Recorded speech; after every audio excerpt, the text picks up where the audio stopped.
जय हिंद साथियों। तो यहाँ पर हम आपके लिए पेपर कोड PHDS 183 अनुवाद सिद्धांत और प्रविधि के इंपॉर्टेंट क्वेश्चंस की पहली क्लास लेकर आए हैं, जिसमें हम लोग कुछ इंपॉर्टेंट क्वेश्चंस को कवर करेंगे जो आपके जून एग्जाम के लिए वेरी वेरी इंपॉर्टेंट है। तो आप लोग इस क्लास को पूरा एंड तक देखिएगा। अगर आपकी क्लास पसंद आती है तो वीडियो को लाइक एंड जो है चैनल को सब्सक्राइब करना मत भूलिएगा, जिससे आने वाली क्लास की नोटिफिकेशन आपको मिलती रहेगी। अगर आप लोग इस सब्जेक्ट के जो है गैस पेपर को परचेज करना चाहते हैं, इसमें आपको सभी इंपॉर्टेंट क्वेश्चंस मिल जाएंगे जो आपके एग्जाम के लिए इंपॉर्टेंट है और आपके एग्जाम में आ भी सकते हैं। तो अगर आप उसको डाउनलोड करना चाहें तो हमारी वेबसाइट से कर सकते हैं, या फिर आपको डिस्क्रिप्शन में दिए गए आप लोग जो है व्हाट्सअप नंबर पे आप लोग जो है व्हाट्सअप मैसेज कर सकते हैं। ये नंबर रहेगा आपका 9580023321। इस नंबर पे आप लोग व्हाट्सअप करके परचेज कर लीजिएगा, या फिर आप हमारी वेबसाइट से परचेज के लिए सिंपली आपको गूगल पे जाना है और सर्च करना है shop.hindustannowledge.com। जैसे आप सर्च करेंगे तो आपके सामने कुछ प्रकार की वेबसाइट आएगी। इसकी भी लिंक आपको डिस्क्रिप्शन में मिल जाएगी, तो वहां से आप लोग क्लिक करके आ जाइएगा। ठीक है, अब आपको सिंपली सर्च कोड पे जाना है और यहाँ पे आपको सर्च करना है BHDS 183। ठीक है, जैसे आप इसको सर्च करेंगे तो यहाँ पर आपको देखिए आ जाए अनुवाद सिद्धांत प्राप्ति। सिंपली इस पर क्लिक करेंगे और क्लिक करने के बाद जो है आप लोग इसको बाय नाउ पर क्लिक करके इसको परचेज कर लेंगे। अगर आपको कोई प्रॉब्लम होती है तो आप इस नंबर पे व्हाट्सअप या फिर व्हाट्सअप आइकन पर क्लिक करके हमारी टीम को जो है व्हाट्सअप कर सकते हैं, आपकी प्रॉब्लम सॉल्व हो जाएगी। देखिए, गैस पेपर का ये फायदा है, अगर आप लोग गैस पेपर और जो है क्लासेस को कंप्लीट कर लेते हैं तो आप लोगों को 100% एग्जाम में फायदा होने वाला है। तो आप लोग अगर परचेज करना चाहें तो कर सकते हैं। अब यहाँ पर हमारा पहला प्रश्न है, अनुवाद को परिभाषित करते हुए इसके महत्व पर प्रकाश डालिए। यानी कि अनुवाद का सबसे पहले हम लोग अनुवाद को परिभाषित करेंगे, इसके बाद इसका महत्व क्या है हमारे दैनिक जीवन में उसको देखेंगे। देखिए, अगर आपको क्लास पसंद आती है तो आप लोग वीडियो को लाइक जरूर करें। आप लोग वीडियो को लाइक नहीं करते हैं और ना ही चैनल को सब्सक्राइब करते हैं, वीडियो देखते हैं पर ना ही लाइक एंड सब्सक्राइब करते हैं। तो आप लोग लाइक करेंगे तो हमारा थोड़ा मोटिवेशन बढ़ता है, बस इतना ही, और उससे कुछ नहीं मिलता है। तो अनुवाद का अर्थ है एक भाषा में लिखी या बोली गई कई बातों को दूसरी भाषा में उसी अर्थ, भावना और शैली के साथ प्रस्तुत करना। तो यहाँ पर अनुवाद का अर्थ क्या है कि जो बोली गई भाषा, एक जो है एक भाषा में लिखी या बोली गई बातों को दूसरी भाषा में उसी अर्थ, भावना के और शैली के साथ प्रस्तुत करना क्या कहलाता है? अनुवाद कहलाता है। जब किसी बात को एक भाषा से दूसरी भाषा में बदला जाता है तो उसे अनुवाद कहते हैं। उदाहरण के लिए, अगर कोई अंग्रेजी पुस्तक को हिंदी में उसी अर्थ के साथ लिखा जाए तो यह अनुवाद कहलाएगा। अनुवाद का काम केवल शब्दों को बदलना नहीं है, बल्कि उनकी भावना और संदर्भ को भी बनाए रखना होता है। अनुवाद का मतलब ये नहीं कि अनुवाद में हमने क्या किया, हिंदी से अंग्रेजी किया तो वहां पर सिर्फ हमने लैंग्वेज चेंज कर दिया कि शब्दों को बदल दिया। लेकिन वहां पर जो है शब्दों को बदलने का काम नहीं, वहां पर जो है हमारा भाव है, जो भावना है और जो हमारा संदर्भ यानी कि जो अर्थ है वो हमेशा क्या रहना चाहिए, समान रहना चाहिए, तभी वो अनुवाद कहलाएगा। ठीक है, तो अनुवाद का मतलब आपको समझ में आ गया होगा। किसी एक भाषा को दूसरी भाषा में बदलना क्या कहलाता है? अनुवाद कहलाता है। या फिर अगर आप लोग स्टैंडर्ड लिखना चाहें तो एक भाषा में लिखी या बोली गई बातों को दूसरी भाषा में उसी अर्थ, भावना और शैली के साथ प्रस्तुत करना अनुवाद कहलाता है। आप देखते हैं यहाँ पर अनुवाद के अर्थ क्या है। तो आज के वैश्विक युग में अनुवाद की भूमिका बहुत बढ़ गई है। दुनिया के लोग अलग अलग देशों, भाषाओं और संस्कृति को जोड़ने में अनुवाद एक मजबूत सेतु की तरह कार्य करता है। इसका महत्व जो है कई क्षेत्रों में देखा जा सकता है। अब जो है अनुवाद जो बन चुका है, अनुवाद अगर आपको नहीं, मान लीजिए चाइनीज नहीं आती, तो आप क्या करेंगे, वहां से चाइनीज को कॉपी करेंगे और उसके बाद गूगल ट्रांसलेट में डालेंगे और आपको हिंदी में निकाल के देगा, तो ये अनुवाद हुआ एक तरीके का। तो अनुवाद से क्या हो रहा है, अनुवाद से जो है अलग अलग देशों की भाषाओं की जो संस्कृति आपस में जुड़ रही है, क्योंकि उनको उनके बारे में पता चल रहा है। पहले सिर्फ अगर चाइना, आपको चाइना लैंग्वेज नहीं पता है तो आप वो क्या बोल रहे हैं आप समझ नहीं पाएंगे, लेकिन आपको पता है तो चाइना से हम लोग क्या कर सकते हैं, हिंदी में या इंग्लिश में ट्रांसलेट करते हैं। जिस भी लैंग्वेज में आप करना चाहें उस लैंग्वेज में आप लोग जो है गूगल ट्रांसलेट कर सकते हैं। इसका ये फायदा हो गया है। पहला है शिक्षा के क्षेत्र में। दुनिया भर में वैज्ञानिक खोजें, शोध और ज्ञान अंग्रेजी या अन्य विदेशी भाषाओं में होता है। अगर अगर अनुवाद हमारी भाषाओं में ना हो तो विद्यार्थी और शोधकर्ता उस ज्ञान से वंचित रह जाएंगे। अगर उनका अनुवाद अगर हमारी भाषाओं में ना हो तो विद्यार्थी और शोधकर्ता उस ज्ञान से वंचित रह जाएंगे। अनुवाद के माध्यम से ही हम दुनिया के श्रेष्ठ ज्ञान को अपनी भाषा में प्राप्त कर सकते हैं। उसके बाद है साहित्य और संस्कृति के प्रचार में।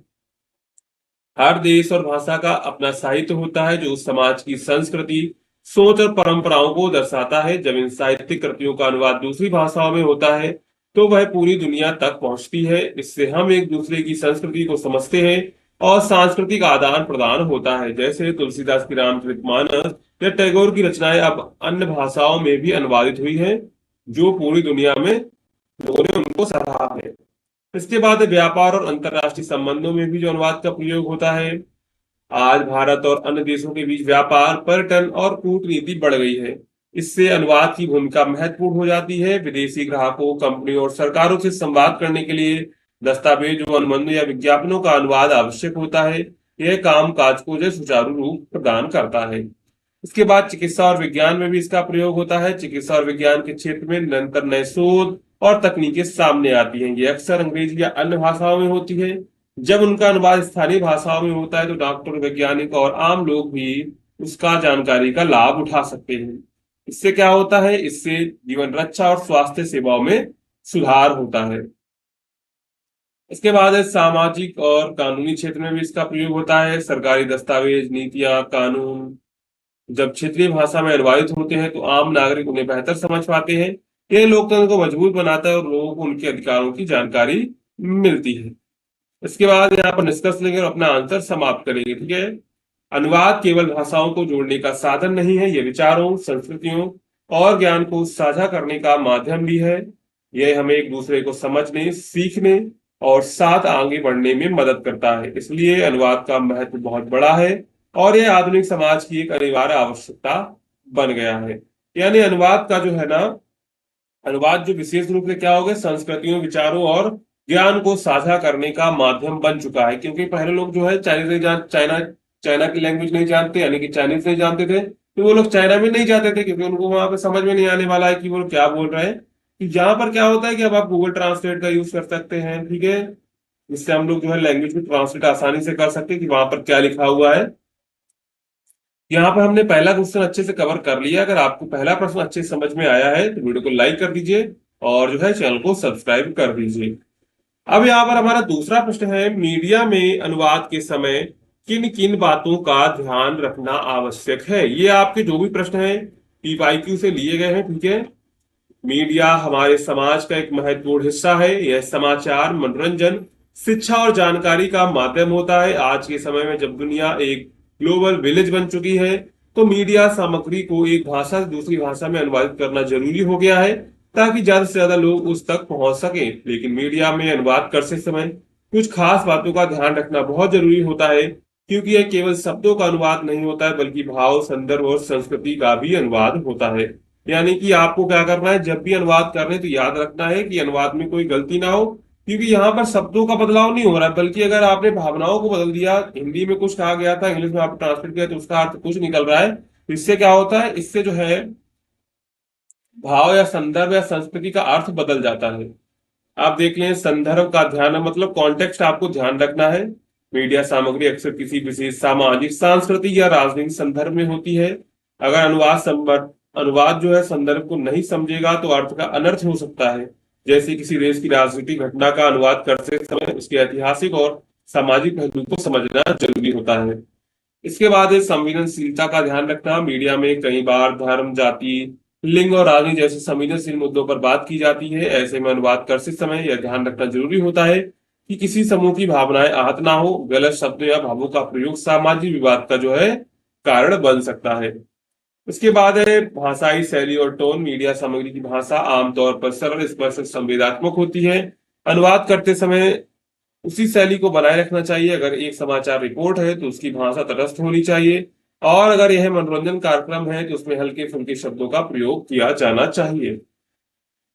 इसके बाद स्थानीय संस्कृति और कहावतों का ध्यान रखना। एक भाषा की कहावतें, मुहावरे दूसरी भाषा में वैसे ही अनुवादित नहीं किए जा सकते हैं। उदाहरण के लिए, घर की मुर्गी दाल पर, तो अंग्रेजी में क्या होगा, फैमिलियरिटी ब्रीड्स कॉन्टेम्प्ट कहा जाता है। लेकिन शब्द अनुवाद जो अनुवाद अर्थ नहीं देगा, इसलिए अनुवादों को स्थानीय कहावतों के समतुल्य भाव ढूंढने चाहिए। आप देखते हैं तकनीकी शब्दों का सही अनुवाद। मीडिया में अक्सर तकनीकी शब्दों का प्रयोग होता है जैसे डेटा प्राइवेसी, डिजिटल मार्केटिंग आदि। तो इनका सही और सामान्य भाषा में अनुवाद करना जरूरी है ताकि आम पाठक या दर्शक उसको समझ सके। इसके बाद है आपको तटस्थता दिखानी है। समाचार पत्रकारिता में अनुवाद करते समय किसी भी प्रकार की पक्षपातपूर्ण भाषा से बचना चाहिए। एक अच्छा अनुवाद वही होता है जो मूल लेखक की भावना को बिना बदले साफ और ईमानदारी से प्रस्तुत करे। इसके बाद है समय और संदर्भ की गति। यहाँ पर टीवी और रेडियो, सोशल मीडिया जैसे प्लेटफॉर्म पर समाचार और जानकारियां तेजी से बदलती हैं। इससे अनुवाद में तेजी और सटीकता दोनों जरूरी होती है। देरी से किया गया अनुवाद अप्रासंगिक हो सकता है। इसके बाद निष्कर्ष देखते हैं। मीडिया अनुवाद केवल भाषा का अनुवाद नहीं होता है, यह संस्कृति, भावना और विचारों का जो है अनुवाद होता है। एक सफल मीडिया अनुवादक वही है जो भाषा के साथ साथ समाज, संस्कृति और संदर्भ की भी गहरी समझ रखता है। अनुवाद करते समय अगर उपरोक्त बातों का ध्यान रखा जाए तो मीडिया की भूमिका और प्रभावी और सार्वभौमिक बन सकती है। यानी कि देखिए, सफल जो अनुवादक है, मीडिया अनुवादक वही है जो समाज की संस्कृति और जो है संदर्भ को गहरी से गहराई से समझता हो। क्योंकि जब आप अनुवाद करेंगे तो कुछ ऐसे शब्दों का प्रयोग ना करें जिससे समाज की भावनाओं को आहत हो। यहाँ पर हमने दूसरा प्रश्न भी अच्छे से कवर कर लिया है, तो इन सभी हेडिंग को आप याद रखिएगा, हो सकता है आपके एग्जाम में ये पूछा जाएगा। और आप लोग जो है टेलीग्राम को ज्वाइन कर लीजिएगा, ठीक है। टेलीग्राम में हम इसकी पीडीएफ वहां पर शेयर कर देंगे, तो वहां से आप लोग जो है डाउनलोड कर लीजिएगा। इसके बाद विभिन्न क्षेत्रों में अनुवाद की उपयोगिता पर जो है विचार व्यक्त कीजिए। यानी कि विभिन्न क्षेत्रों में अनुवाद की उपयोगिता क्या है, अपने विचार व्यक्त कीजिए। अनुवाद का अर्थ है एक भाषा में लिखे गए, बोले गए विचारों को दूसरी भाषा में भाव और अर्थ के साथ प्रस्तुत करना। अनुवाद केवल शब्दों का आदान प्रदान नहीं होता है, बल्कि दो भाषाओं और संस्कृतियों के बीच सेतु का कार्य करता है। आज की वैश्वीकरण युग में अनुवाद की उपयोगिता और आवश्यकता पहले से कहीं अधिक बढ़ गई है। ये शिक्षा, चिकित्सा, विज्ञान, व्यापार, साहित्य और पर्यटन जैसे अनेक क्षेत्रों में बहुत महत्वपूर्ण भूमिका निभा रहा है। तो सबसे पहला है शिक्षा के क्षेत्र में अनुवाद की उपयोगिता। आज दुनिया भर में ज्ञान का विस्तार हो रहा है। बहुत सी उपयोगी किताबें, शोध पत्र, अध्ययन सामग्री फ्रेंच, जर्मन जैसी भाषाओं में उपलब्ध है। जब इनका अनुवाद हमारी मातृभाषा या अन्य क्षेत्रीय भाषाओं में होता है तब छात्र और शोधकर्ता उन तक आसानी से पहुंच पाते हैं। इससे शिक्षा का स्तर बढ़ता है और ज्ञान का प्रसार होता है। इसके बाद चिकित्सा और विज्ञान के क्षेत्र में होता है। तो यहाँ पर क्या होता है, चिकित्सा और विज्ञान की दुनिया में रोज नई खोजें होती रहती है। खोजें अक्सर विदेशी भाषाओं में प्रकाशित होती हैं। जब इनका अनुवाद हिंदी या अन्य भाषाओं में होता है तब देश के डॉक्टर, वैज्ञानिक और आम लोग भी इनसे लाभ उठा सकते हैं। इसके बाद व्यापार और उद्योग में भी इनका प्रयोग होता है। आज अंतरराष्ट्रीय व्यापार तेजी से बढ़ रहा है। जब भारत की कंपनियां विदेशों में व्यापार करती है, विदेशी कंपनियां भारत में आती हैं, तब अनुवाद की मदद से जो अनुबंध, विज्ञापन या वेबसाइट्स और मार्केट सामग्री को स्थानीय भाषाओं में समझाया जाता है। इसके बाद साहित्य और संस्कृति के प्रचार में इसका प्रयोग होता है। हर भाषा का साहित्य अपने आप से अनमोल होता है, लेकिन जब किसी भाषा का साहित्य दूसरी भाषाओं में अनुवाद होता है तो वह दूसरों समाज तक पहुंचता है। यानी कि कोई भी समुदाय का जो साहित्य होगा वो उसी की भाषा में होगा। तो हम लोग जो है, लेकिन जब किसी भाषा के साहित्य को दूसरी भाषा में अनुवादित किया जाता है तो वह दूसरों समाज तक भी पहुंचता है। इससे क्या होता है, संस्कृति का आदान प्रदान होता है और एक दूसरे की सभ्यता को समझने का मौका मिलता है। जैसे प्रेमचंद की कहानियां जब अंग्रेजी में अन्य भाषाओं में अनुवादित हुई तो उन्होंने अंतरराष्ट्रीय पाठकों को भी प्रभावित किया। क्योंकि जो प्रेमचंद की कहानियां थी वो सिर्फ ओनली हिंदी में थी, तो क्या हुआ, उसका अंग्रेजी में अनुवाद हुआ। इसके बाद वो अंतरराष्ट्रीय स्तर पर बिकी और जो है अंतरराष्ट्रीय स्तर पर लोगों को प्रभावित उसने किया। सिवाय पर्यटन और यात्रा के क्षेत्र में, पर्यटन के क्षेत्र में अनुवाद बहुत उपयोगी है। जब विदेशी पर्यटक भारत आते हैं या भारतीय लोग विदेशी जाते हैं तो भाषाई बाधा को पार करने का अनुवादक आवश्यक होता है। संकेत बोर्ड, गाइड बुक, एप्स आदि का अनुवाद यात्रा को आसान और सुरक्षित बनाता है। इसके बाद है राजनीतिक और कानूनी क्षेत्र में। तो सरकारी दस्तावेज, कानून, नीतियां, इसमें सब में क्या होता है, वह अनुवादित भाषा का प्रयोग होता है। जब जनता को उनकी जानकारी मिलती है और कानून को बेहतर ढंग से समझा जा सकता है। इसके बाद यहाँ पर हम लोग निष्कर्ष लेकर अपना आंसर समाप्त करेंगे। अनुवाद की उपयोगिता हर क्षेत्र में है। शिक्षा से लेकर चिकित्सा, व्यापार से लेकर साहित्य तक ये भाषाओं को जोड़ता है, संस्कृतियों को करीब लाता है और ज्ञान को सबके लिए सुलभ बनाता है। इसलिए अनुवाद केवल एक भाषा से दूसरी भाषा में पहुंचने का माध्यम नहीं है, बल्कि ये समाज और दुनिया को जोड़ने का एक जो है महत्वपूर्ण साधन है। तो अनुवाद क्या है, अनुवाद जो है एक भाषा से दूसरी भाषा में बात पहुंचाने का माध्यम नहीं है, बल्कि क्या है, ये समाज को एक जो है महत्वपूर्ण साधन है। यानी कि जो समाज को, हमारे समाज को आपस में जोड़े रखता है। क्योंकि अगर भाषा समान होगी तो समाज में लगता है ये हमारे ही है। तो भाषा का क्या होता है, इससे अगर दूसरे लैंग्वेज में ट्रांसलेट होती तो ये भी फायदा रहता है कि हम लोग जो उनकी बातों को समझ पाते हैं वो हमारी बातों को समझ पाते हैं कि हम क्या कहना चाहते हैं। अनुवाद के साधनों पर अपने विचार व्यक्त कीजिए, यानी कि अनुवाद के कौन कौन से साधन हैं उस पर हम लोग चर्चा करेंगे। तो अनुवाद का मतलब है एक भाषा के शब्दों, वाक्यों या विचारों को दूसरी भाषा में सही और स्पष्ट रूप से प्रस्तुत करना क्या कहलाता है? अनुवाद कहलाता है। आज की वैश्विक दुनिया में अनुवाद की भूमिका बहुत महत्वपूर्ण हो गई है, क्योंकि अलग अलग भाषाएं बोलने वाले लोग एक दूसरे से जुड़ना चाहते हैं। इस काम को आसान और प्रभावी बनाने के लिए हम कई प्रकार के अनुवाद के साधनों का उपयोग करते हैं। तो अनुवाद का मतलब क्या होता है? अनुवाद का मतलब होता है कि हम एक भाषा के शब्दों, वाक्यों और विचारों को दूसरी भाषा में सही और स्पष्ट रूप से प्रस्तुत करना ही क्या कहलाता है? अनुवाद कहलाता है। क्योंकि अनुवाद ने क्या किया है? अनुवाद ने जो है वैश्वीकरण में सबसे ज्यादा भूमिका निभाई हुई है। क्योंकि जो लोग मान लीजिए कहीं जाते हैं या फिर कोई दूसरे देश में जाए तो वहां की उनकी लैंग्वेज नहीं आती, तो वो लोग क्या कर लेते हैं? ट्रांसलेट अपनी लैंग्वेज कर लेते हैं, उनको पता चल जाता है कि वो क्या कहना चाहते हैं। तो यहाँ पर जो अनुवाद होता है ना, बुक्स का, जो पहले बुक्स सिर्फ इंग्लिश में आती थी अब वो हिंदी में भी आने लगी। इससे क्या हो गया? जो आम लोग हैं, यानी कि जो इंग्लिश नहीं पढ़ पा रहे हैं, वो भी हिंदी का जो है लाभ उठा पा रहे हैं। ट्रांसलेशन यानी कि अनुवाद का लाभ उठा पा रहे हैं। वो भी ज्ञान उनके पास पहुंच रहा है, विदेशी ज्ञान भी पहुंच रहा है। और जो हिंदी में लिखी गई पुस्तकें इंग्लिश में ट्रांसलेट होती हैं तो विदेशों में लोगों के पास पहुंचती हैं, तो उनको हमारी बारे में, संस्कृति के बारे में पता चलता है। तो अनुवाद से ये बहुत फायदा हुआ है। तो अनुवाद में सबसे ज्यादा भूमिका निभाई है वैश्वीकरण में। तो सबसे पहले हम लोग जो है अनुवाद के रूप में किसका प्रयोग करते हैं? डिक्शनरी का भी, शब्दकोश का प्रयोग करते हैं। शब्दकोश अनुवाद का सबसे पुराना और बुनियादी साधन है। यह एक भाषा के शब्दों का अर्थ दूसरी भाषा में बताता है। किसी भी नए या कठिन शब्द को समझने के लिए शब्दकोश सबसे पहली मदद करता है। हालांकि शब्दकोश केवल शब्दों के अर्थ देता है, लेकिन कभी कभी शब्द के भाव या वाक्य में उपयोग को समझना मुश्किल होता है। फिर भी यह अनुवाद का आधार होता है। यानी कि सबसे पहला साधन क्या है? सबसे पहला साधन है हमारा शब्दकोश। क्या है? शब्दकोश जो है ना, वो सबसे पहला अनुवाद का हमारा साधन है। इसमें क्या होता है? इसमें सिर्फ भाषा के, यानी कि सब भाषा के अर्थ लिखे होते हैं। यानी कि केवल शब्दकोश क्या करता है? शब्दों के अर्थ ही देता है, इसके अलावा कुछ नहीं। फिर भी ये जो अनुवाद का बेसिक आधार माना जाता है। इसके बाद है ऑनलाइन अनुवाद उपकरण, ऑनलाइन ट्रांसलेशन टूल्स। आजकल इंटरनेट पर कई मुफ्त और शुल्क अनुवाद उपकरण उपलब्ध हैं, जैसे गूगल ट्रांसलेट, माइक्रोसॉफ्ट ट्रांसलेटर। ये उपकरण तेजी से अनुवाद कर देते हैं और छोटी छोटी बातों या सामान्य संदेशों के लिए बहुत उपयोगी हैं। लेकिन इनका अनुवाद कभी कभी पूरी तरह सही या प्राकृतिक नहीं होता है, क्योंकि ये कंप्यूटर आधारित होते हैं और भाषा की गहराई या भाव को समझने में सक्षम नहीं होते। देखिए, फ्री टूल तो ये उपलब्ध है, गूगल ट्रांसलेट हम लोग ट्रांसलेट कर लेते हैं। ये अनुवाद कभी कभी छोटी छोटी बातों का अनुवाद सही कर देते हैं, लेकिन कभी कभी ऐसा होता है कि ये अनुवाद करते हैं वो हमारे अकॉर्डिंग नहीं होता है। क्यों? ये तो कंप्यूटर है, ये तो अपने अकॉर्डिंग निकालेंगे, यानी कि इनको कोई लेना देना नहीं गहराई के भाव उसका कहां पर जा रहा है और उसकी गहराई कहां जा रही है, उनको उससे कोई लेना देना नहीं। क्योंकि वो कंप्यूटर है, वो तो आपने डेटा डाला, वो ट्रांसलेट करके आपको दे देंगे उसी के अकॉर्डिंग जिस प्रकार उनके पास डेटा है।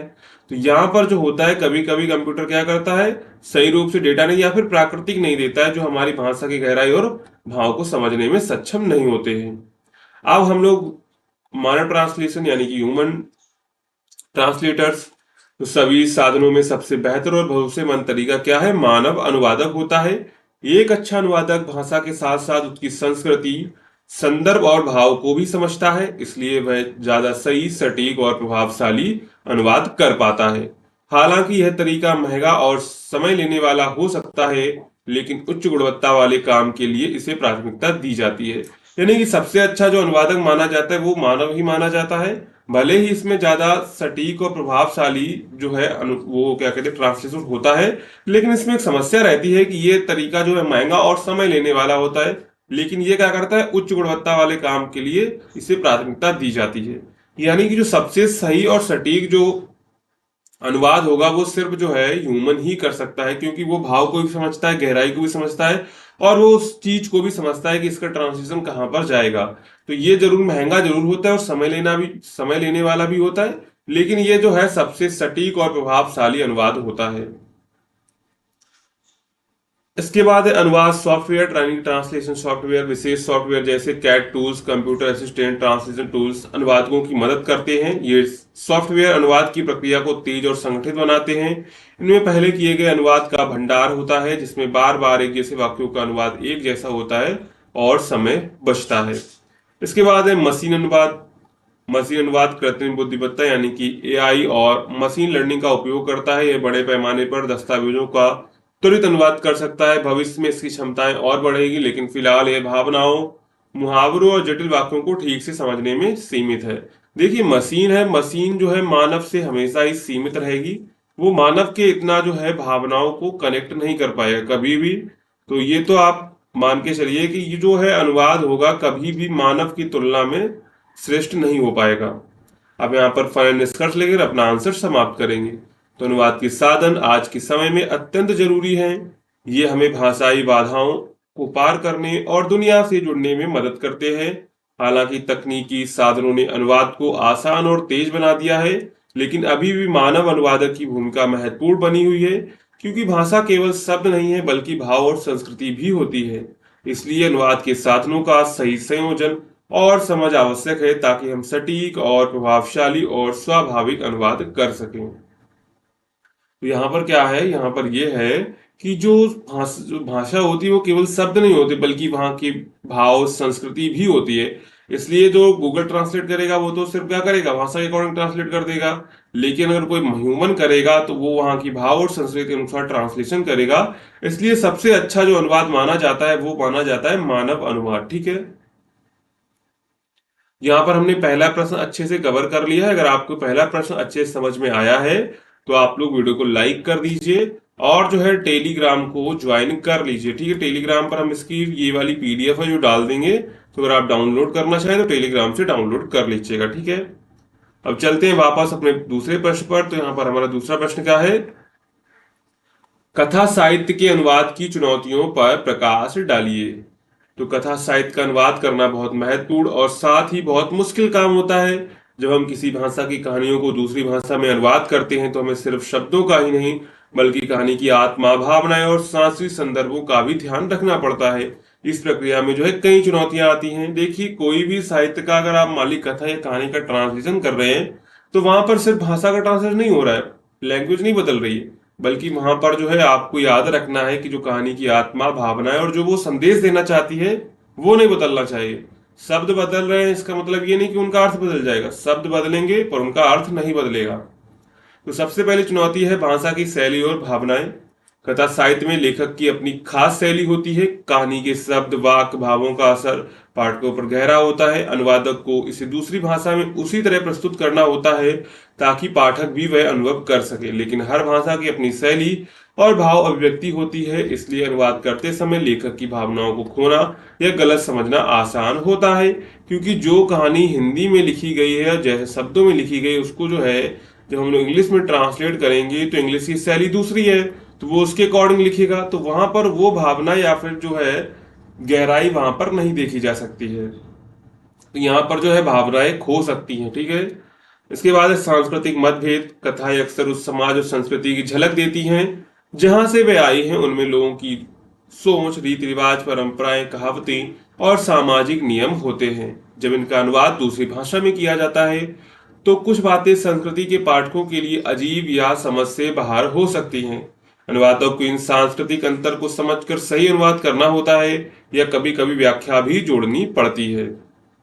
यानी कि जो अनुवादक होता है जब दूसरी भाषा में करता है तो वहां पर क्या होता है, कोई कुछ बातें जो होती दूसरी संस्कृति के पाठकों के लिए अजीब या समझ से बाहर हो सकती हैं, क्योंकि जो भी पाठक है, मान लीजिए कोई हिंदी में थी, वो जब इंग्लिश में ट्रांसलेट होगी तो जब उसे कोई पढ़ेगा तो उसको हो सकता है कुछ ऐसी बातें हो जो वहां पर समझ में ना आए, क्योंकि उसकी संस्कृति उनकी संस्कृति अलग अलग है। तो अनुवादक को इन संस्कृति के अंतर को समझकर सही अनुवाद करना होता है और उसकी कभी कभी उनको जो है व्याख्या भी जोड़नी पड़ती है। इसके बाद है मुहावरे और स्थानीय बोलियां। कथा साहित्य में मुहावरे, कहावतें, स्थानीय भाषा का प्रयोग बहुत होता है। ये शब्द सीधे अनुवाद नहीं हो सकते क्योंकि इनका अर्थ केवल शब्दों में नहीं बल्कि उस भाषा के उपयोग में छिपा हो। तो उदाहरण के लिए हिंदी के नाच ना जाने आंगन टेढ़ा जैसे मुहावरे को अंग्रेजी में सही अर्थ में अनुवाद करना कठिन होता है। अगर नाच ना आंगन टेढ़े के मुहावरे को आप लोग जो सीधे इंग्लिश में ट्रांसलेट नहीं कर सकते, यानी कि सेम टू सेम इंग्लिश में कर दिया तो उसका अर्थ बहुत अलग चला जाएगा। तो अनुवादक को इन मुहावरों का समकक्ष अर्थ ढूंढना पड़ता है या फिर दूसरी भाषा के पाठकों के लिए समझना पड़ता है। यानी कि इसको क्या करना पड़ेगा, इसको कोई दूसरे इंग्लिश के दूसरे शब्दों के साथ कनेक्ट करना पड़ता है। डायरेक्ट इसका इंग्लिश ट्रांसलेशन कर देंगे तो ये बिल्कुल गलत हो जाएगा। इसकी भावात्मक गहराई और सूक्ष्मता। कथाएं अक्सर मानवीय भावनाओं जैसे प्रेम, दुख, खुशी, तनाव और उम्मीद को दर्शाती है। इन भावनाओं को सही रूप से अनुवाद करना चुनौतीपूर्ण होता है क्योंकि कुछ भाव और अनुभाव जो है भाषा विशेष होते हैं। अनुवादक को लेखक के दिल की बात को दूसरे भाषा में उतने ही मजबूती से प्रस्तुत करना पड़ता है। इसके बाद भाषा की संरचना और व्याकरण। हर भाषा की अपनी व्याकरण नियम और वाक्य संरचना होती है। कभी कभी एक भाषा के सरल वाक्य दूसरी भाषा में जटिल या उलझे हुए लग सकते हैं। यानी कि मान लीजिए कोई चीज हिंदी में सही लिखी अगर इंग्लिश में ट्रांसलेट हुआ तो हो सकता है वो शब्द जो जटिल बन जाए। तो यहाँ पर ये भी देखने को मिलता है क्योंकि हर भाषा की अपनी जो व्याकरण यानी कि अपने व्याकरण के नियम होते हैं, तो उसी के अकॉर्डिंग सब कुछ होगा। इसलिए अनुवादक को भाषा के नियमों का ध्यान रखते हुए कहानी को सहज और पठनीय बनाना पड़ता है, जिससे कहानी की प्रभावता बनी रहे। इसके बाद लेखक की असली आवाज बनाए रखना अनुवादक का सबसे बड़ा लक्ष्य होता है। लेखक की असली आवाज और उद्देश्य को खोए बिना कहानी का भाव दूसरी भाषा में प्रस्तुत करना। यानी कि सबसे जो जरूरी बात है कि कहानी कहना क्या चाहते हैं, उसका उद्देश्य क्या है, तो वो बनाए रखना सबसे जरूरी होता है। कई बार अनुवादक के अपने विचार या भाषा की सीमाएं इस आवाज को कमजोर कर देती हैं। इसलिए अनुवादक को सावधानी पूर्वक काम करना पड़ता है। इसके बाद यहाँ पर हम लोग निष्कर्ष के अपना उत्तर समाप्त करेंगे। तो कथा साहित्य के अनुवाद में कई चुनौतियां होती हैं, जैसे भाषा संस्कृति का अंतर, भावनाओं का सटीक अनुवाद, मुहावरों का सही अर्थ, लेखक की शैली बनाए रखना। ये चुनौतियां अनुवादक के लिए परीक्षा की तरह होती हैं। एक सफल अनुवादक वही होता है जो मूल कहानी की आत्मा को दूसरी भाषा में जीवंत रख सके और पाठक को भी उसी तरह प्रभावित कर सके। इसलिए कथा साहित्य के अनुवाद में सिर्फ तकनीकी ज्ञान नहीं बल्कि संवेदनशीलता, गहरी समझ और रचनात्मकता की भी जरूरत होती है। तो सफल पाठक क्या होता है? सफल पाठक वही होता है जो मूल कहानी की आत्मा को दूसरी भाषा में जब प्रस्तुत करे तो वो उसकी आत्मा जो है समान रहनी चाहिए। यानी कि जो भी कवि है, यानी कि जो भी लेखक है, जो भी कहानीकार है, जो कहानी में कहना चाहता था, वो अगर भाषा में अगर हम मालिक ट्रांसलेट कर रहे हैं, दूसरी लैंग्वेज में ट्रांसलेट कर रहे हैं, तो वो नहीं बदलना चाहिए। यानी कि जो कवि कहना चाहता है उसका जो उद्देश्य है वो समान रहना चाहिए। इसलिए कथा साहित्य के अनुवाद में सिर्फ तकनीकी ज्ञान नहीं बल्कि जो है संवेदनशीलता, गहरी समझ और रचनात्मकता की भी जरूरत पड़ती है। तो यहाँ पर हमने दूसरा प्रश्न भी अच्छे से कवर कर लिया है। अब चलते हैं अगले प्रश्न पर। तो अगला प्रश्न क्या है? काव्य अनुवाद की कठिनाइयों को उदाहरण स्पष्ट कीजिए। यानी काव्य अनुवाद करते हैं तो उसके समय कौन कौन सी कठिनाइयां आपके सामने आती हैं। काव्य अनुवाद यानी कविता का अनुवाद करना बहुत ही कठिन और चुनौतीपूर्ण काम होता है। कविता केवल शब्दों का समूह नहीं होती बल्कि उसमें भाव, संगीत, लय, गहरा अर्थ छिपा होता है। जब हम किसी कविता को एक भाषा से दूसरी भाषा में अनुवाद करते हैं तो हमें इन सब बातों का ध्यान रखना पड़ता है। इसलिए काव्य अनुवाद में कई तरह की कठिनाइयां आती हैं। देखिए, गद्य को तो जो ट्रांसलेट करना आसान होता है, लेकिन अगर हम लोग पद्य की बात करें, मतलब काव्य की अगर बात करें, तो उसको ट्रांसलेट करना बहुत कठिन होता है क्योंकि वहां पर सारी चीजें भावों से हो रही हैं। वहां पर जो क्या है, सारी चीजें क्या है, भावों से हो रही हैं। तो वहां पर लय है, गहरा अर्थ छिपा होता है। तो वहां पर ट्रांसलेट करने में बहुत प्रॉब्लम आती है। तो उसमें कौन कौन सी समस्याएं को सामना करना पड़ता है वो देखते हैं। पहली समस्या है भाव और अर्थ की जटिलता। कविता में लेखक अपने विचारों को गहरे और संक्षिप्त रूप में व्यक्त करता है। हर शब्द का एक विशेष अर्थ व भाव होता है। अनुवाद में हम जब सीधे शब्दों का अर्थ लेते हैं तो कविता का असली भाव खो सकता है। उदाहरण के लिए हिंदी कविता में चांदनी शब्द का केवल भाव चांद की रोशनी से नहीं है बल्कि शांति, कोमलता और सौंदर्य का प्रतीक भी होता है। अगर हम लोग इसे अंग्रेजी में मूनलाइट कहकर अनुवाद करना आसान है, लेकिन इससे कोमल और शांति भावना को पूरी तरह से व्यक्त करना मुश्किल होता है। अब यहाँ पर देखिए, अगर आपने चांदनी शब्द को अगर ट्रांसलेट किया मून लाइट में, तो यहाँ पर तो सिर्फ मून लाइट का मतलब क्या है, चांद की रोशनी। लेकिन अगर पद में बात करें तो मून लाइट का मतलब वहां पर रोशनी से नहीं होता बल्कि शांति, कोमलता और सौंदर्य का प्रतीक भी होता है। तो यहाँ पर मून लाइट से जो है इनका जो है अर्थ निकालना बहुत कठिन हो जाता है। तो यहाँ पर लेकिन उस कोमल और शांतिपूर्ण भावना का जो अर्थ है वो पूरी तरह व्यक्त करना मुश्किल हो जाता है। इसके बाद छंद और लय का संरक्षण भी करना होता है। कविता की सबसे बड़ी खूबसूरती उसकी छंदबद्धता यानी कि रिदम होती है और लय होता है। तो छंद और लय कविता को संगीतात्मक बनाते हैं, लेकिन हर भाषा की अपनी लय और छंद की प्रणाली होती है। जैसे हिंदी कविताओं में मात्रा छंद होते हैं, वहीं अंग्रेजी में क्या होते हैं, फुट और राइम स्कीम होती है। इसलिए किसी हिंदी कविता को अंग्रेजी में अनुवाद करते समय उसी छंद और लय को बनाए रखना बहुत कठिन होता है। उदाहरण के लिए अगर कोई कविता कबीर के दोहा शैली में है तो उसे अंग्रेजी में वैसे ही लय और संगीत महत्ता के साथ देना चुनौतीपूर्ण होता है। बिल्कुल ठीक है, क्योंकि वहां पर जो लय है यानी कि जो वहां पर नियम है, इंग्लिश में जो नियम है वो अलग है और जो हिंदी के नियम है वो अलग है। तो वहां पर ये सबसे बड़ी समस्या आती है, ठीक है। इसके बाद है सांस्कृतिक और भावनात्मक संदर्भ। कविताएं अक्सर उस भाषा और संस्कृति से जुड़ी होती हैं जिसमें वे लिखी गई हैं। उदाहरण के लिए सूरदास की कविता में कृष्ण का संदर्भ गहरे धार्मिक और सांस्कृतिक भाव से भरा होता है।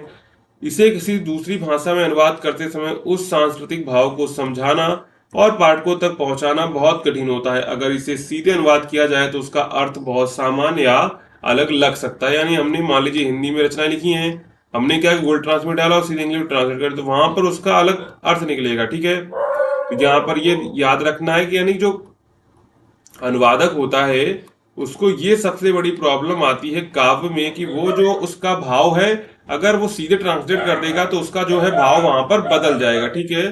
तो अगर सीधे अनुवाद किया जाए तो वहां पर क्या होता है, अर्थ बहुत सामान्य या अलग लग सकता है, ठीक है। इसके बाद मुहावरे और रूपक। यानी कि काव्य में क्या होते हैं, मुहावरे और रूपक भी प्रयोग किए जाते हैं। तो मुहावरे रूपक का भी अर्थ जो ना बदले, ये भी आपको जो अनुवादक को ध्यान रखना है कि जो मुहावरे और रूपक वहां पर यूज हुए हैं, अगर हम लोग उसको ट्रांसलेट कर रहे हैं तो याद रखें कि मुहावरे और रूपक का अर्थ नहीं बदलना चाहिए। कविता में मुहावरे, रूपक, उपमा, अलंकार का प्रयोग होता है जो भाषा के सौंदर्य को बढ़ाते हैं। जैसे बादल की चादर तले चांद छिपा हो, यह एक सुंदर रूपक है। इसे अनुवाद करते समय यदि उसी भाषा में समान रूपक ना हो तो कविता का प्रभाव कम हो जाता है। इसका सही अर्थ और सौंदर्य दोनों बनाए रखना बहुत कठिन हो जाता है। तो ट्रांसलेट करना इतना कठिन इसलिए है क्योंकि अगर मान लीजिए हिंदी में रचना लिखी गई है तो वो हिंदी की संस्कृति को दर्शाती है। अब जब उसे हम लोग ट्रांसलेट करेंगे, इंग्लिश में करें या बांग्ला में करें या तमिल में करें, तो वहां की जो संस्कृति है ना, तो उसको हम लोग हिंदी की संस्कृति को तमिल में नहीं दिखा सकते हैं। कितना भी कोशिश करेंगे वो नहीं बन पाएगा। तो यहाँ पर ये समस्या जो देखने को अनुवादक को मिलती है। इसके बाद है शब्दों की चयनिता। कविता में शब्दों का चयन बहुत सोच समझकर किया जाता है। एक शब्द के कई अर्थ हो सकते हैं, लेकिन कभी उस शब्द का सबसे उपयुक्त और भावपूर्ण अर्थ लिए होता है। अनुवादक को सही शब्द चुनना होता है ताकि कविता की गहराई और भाव दोनों सुरक्षित रहे। यानी कि कविता में क्या होता है, जो कवि होता है वो शब्दों को चयन सोच समझ कर करता है और उस शब्द के कई अर्थ होते हैं। तो अनुवादक को सही शब्द चुनना होता है ट्रांसलेट करने के लिए, जिससे क्या हो, कविता की गहराई और भाव दोनों सुरक्षित रहें। उदाहरण के लिए हिंदी में प्रेम और मोह जैसे शब्दों के लिए भावार्थ होते हैं जिन्हें अंग्रेजी में एक शब्द से व्यक्त करना मुश्किल हो जाता है, ठीक है। तो यहाँ पर ये सारी चीजें जो है काव्य अनुवाद में देखने को मिलती है। शब्दों की चयनता, मुहावरे, रूपक, सांस्कृतिक और भावनात्मक संदर्भ, छंद और लय का संरक्षण, भाव और अर्थ की जटिलता। तो काव्य देखिए गद्य में तो थोड़ा सिंपल होता है कि आप लोग इंग्लिश से हिंदी में ट्रांसलेट या फिर किसी लैंग्वेज में ट्रांसलेट कर लीजिए, लेकिन जो पद है उसको ट्रांसलेट करने में बहुत प्रॉब्लम आती है क्योंकि वहां पर एक शब्दों के अनेक अर्थ होते हैं। और अगर इंग्लिश में हम लोग बात करें तो इंग्लिश में हम लोग जो है एक शब्द का एक ही अर्थ होता है। तो वहां पर जो है ये प्रॉब्लम बहुत आती है ट्रांसलेट करते समय। इसके बाद यहाँ पर हम लोग निष्कर्ष लेकर अपना उत्तर समाप्त करेंगे। तो काव्य अनुवाद में सबसे बड़ी चुनौती है कविता की भावनात्मक गहराई, सांस्कृतिक संदर्भ, छंद और लय को दूसरी भाषा में सही ढंग से प्रस्तुत करना। सीधे शब्दों का अर्थ देना आसान होता है, लेकिन कविता की आत्मा को जीवित रखना बहुत कठिन होता है। इसलिए काव्य अनुवादक को न केवल भाषा का ज्ञान बल्कि कविता की समझ, रचनात्मकता और संवेदनशीलता भी होनी चाहिए।